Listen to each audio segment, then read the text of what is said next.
Visitors from across the city and around the world tour the exhibits at the Cabildo, Presbyterian, and the other Louisiana state museums, learning about the state's history from the artifacts on display. But behind the scenes, in locations we have to keep secret, there is a wealth of hidden treasures. This is Louis Armstrong's first cornet. He used it at the Municipal Waifs Home in around 1913, 1914, but we know it's his because it has these little notches that are carved into it, and he used that to get a better grip with his lips on the mouthpiece. Every man a king, every man a king. Well, this is part of Huey Long's hospital room furniture set. The State Museum collections contain about 450,000 items documenting the history of New Orleans and Louisiana, with 3,000 more added in the last year alone. And this collection dates from a very early period of time, literally from before the founding of New Orleans. In the costumes and textiles collection, there is music legend Ernie Cato's splashy jacket.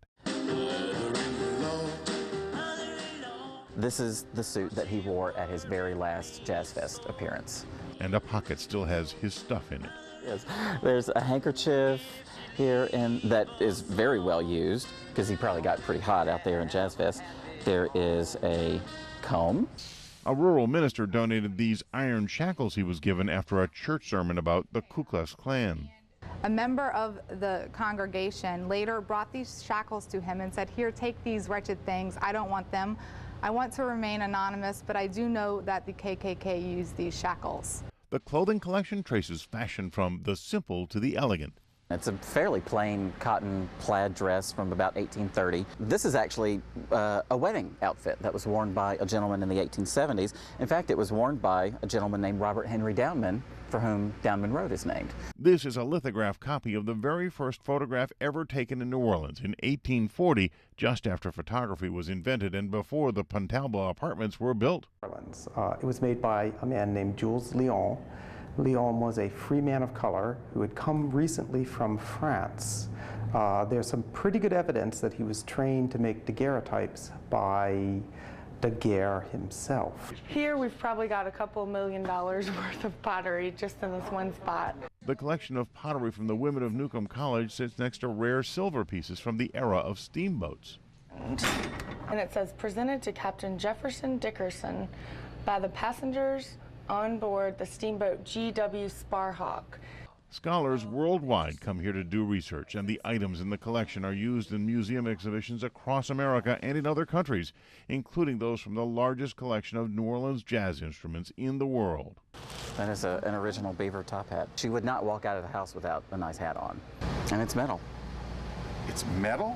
Metal rim and a leather brim. How much does that weigh? Top of it. It's pretty heavy. Each item of clothing tells the story of the person who wore it, like the jewels worn by the Queen of Proteus in 1911. But, you know, the money that was spent on these things in 1911 when they were new, you know, can definitely compare to real jewelry. They're very, very precious, and they were custom made. It's the First World War era helmet. Look at it, it's pretty small. It's also very heavy. It's very coarse wool, so it couldn't have been very comfortable. The collections tell much about what it was like to live in Louisiana during good times and bad.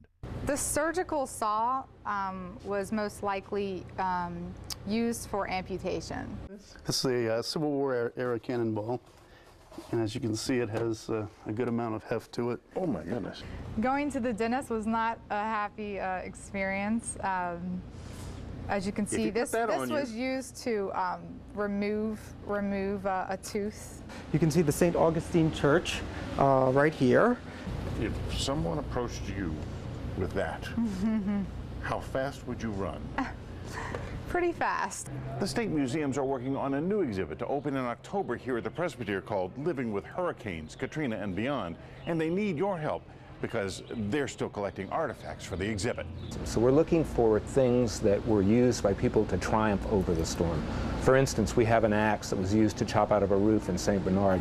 This is Dr. Michael White's clarinet that was in his collection of about 30, all flooded in 8 feet of water. And the collections are also preserving the items in use today that will become historic, like a prom dress donated to a Katrina victim in 2006. With photographer Brian Lukas, I'm Bill Capo, Eyewitness News, Night Watch.